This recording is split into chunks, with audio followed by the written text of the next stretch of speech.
Welcome to Innovation Explorers. Experience the captivating realm of innovation, design, science, and technology. What exactly is the metaverse?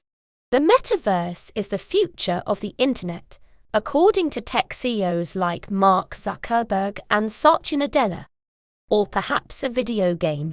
Or perhaps it's a much worse, more unpleasant version of Zoom. It's difficult to say.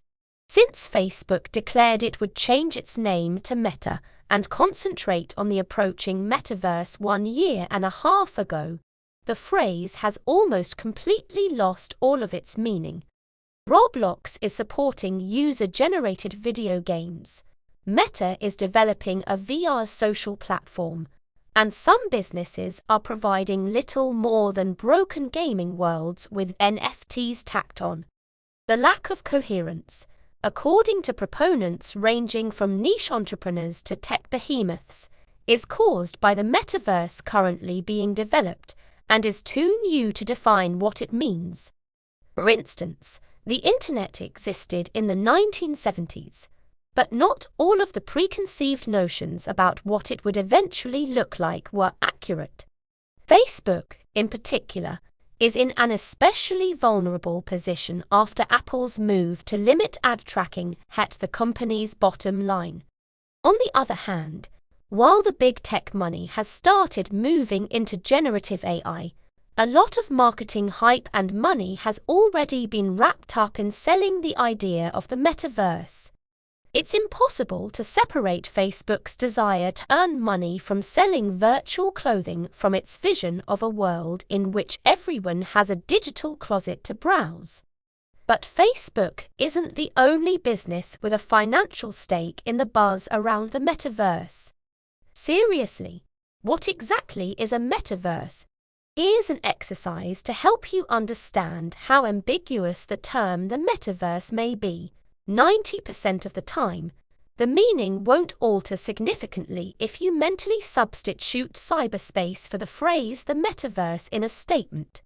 This is due to the fact that the phrase doesn't truly apply to a single form of technology, but rather to a wide and frequently hypothetical change in how humans engage with technology. Additionally, it's completely feasible that the name itself will ultimately become equally out of date as the particular technology it originally defined. In general, the technologies that businesses allude to when they discuss the metaverse can include virtual reality, which is characterized by persistent virtual environments that persist even when you're not playing, and augmented reality, which fuses elements of the digital and physical worlds. However, it is not necessary for those locations to just be accessible through VR or AR.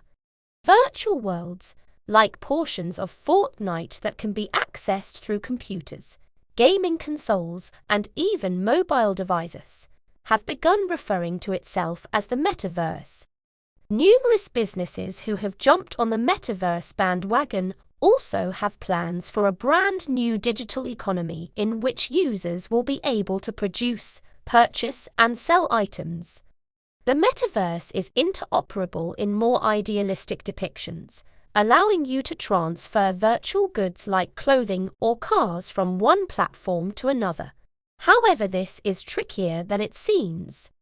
While some proponents assert that emerging technology, such as NFTs, can enable movable digital assets, this is simply untrue, and moving goods from one video game or virtual world to another is a tremendously difficult problem that no one firm can resolve. It's challenging to understand what all of this implies because an understandable reaction to descriptions like those above is wait, doesn't it already exist? For instance, the persistent virtual world of World of Warcraft allows people to trade things. Rick Sanchez may learn about MLK Jr. by visiting an exhibit and virtual concerts in Fortnite. Put on an Oculus headset to enter your own virtual residence. Is that the true definition of the metaverse? Merely some fresh video game genres? Yes and no. I suppose. Even if you spend a lot of time in Fortnite socializing, shopping, learning, and playing games, that doesn't necessarily mean it encompasses the entire scope of what people and companies mean by the metaverse, just like Google, which creates parts of the internet from physical data centers to security layers, isn't the entire internet. Fortnite isn't the metaverse either. Tech giants like Microsoft and Meta aren't the only ones developing technology for interfacing with virtual worlds. A wide range of smaller businesses and startups, as well as numerous more significant corporations like Nvidia, Unity, Roblox, and even Snap, are constructing the necessary infrastructure to build better virtual worlds that more closely resemble our real-world experiences.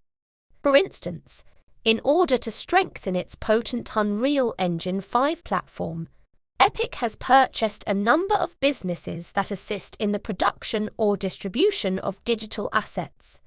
Unreal is a platform for video games, but it's also utilized in the film industry and might make it simpler for anyone to build virtual worlds. Building digital worlds is experiencing real and fascinating developments. Despite this, the concept of a Ready Player One-style single unified place called the Metaverse remains largely implausible.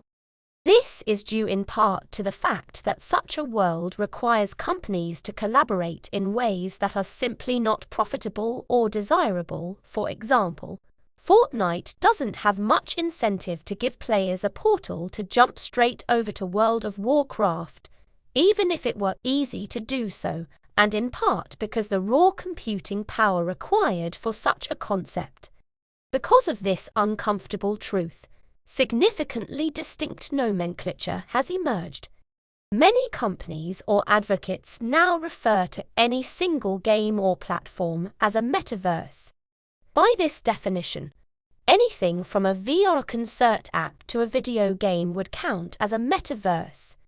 Some go even further, calling the collection of various metaverses a multiverse of metaverses. Or perhaps we live in a hybrid verse. These words could also imply anything. Coca-Cola introduced a flavor born in the metaverse alongside a Fortnite-themed minigame. There are no guidelines.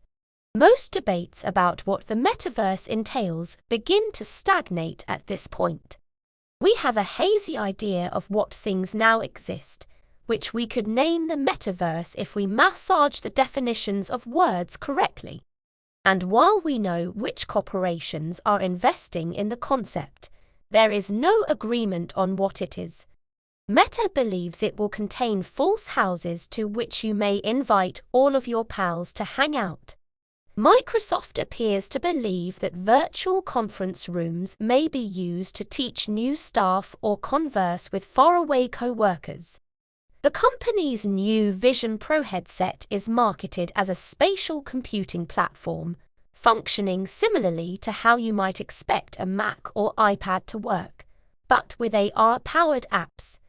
It's notable that Apple has thrown its hat into the ring of augmented reality computing, but without ever once saying the word metaverse. Its primary differentiator is a screen that can be adjusted to show the real environment with apps displayed as an overlay. Although it's unclear whether this sort of interface will become popular, Apple is explicitly avoiding terminology that supports virtual world immersion a la Ready Player One.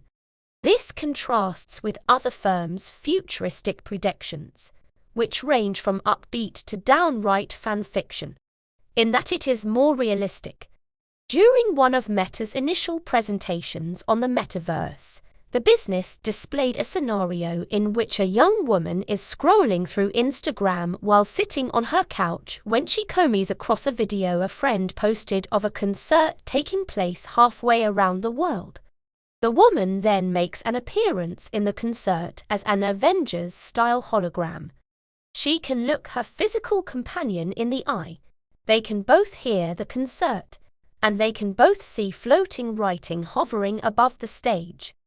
Although it appears amazing, this is not promoting a current or even potential product. It actually brings up the most significant issue with the metaverse.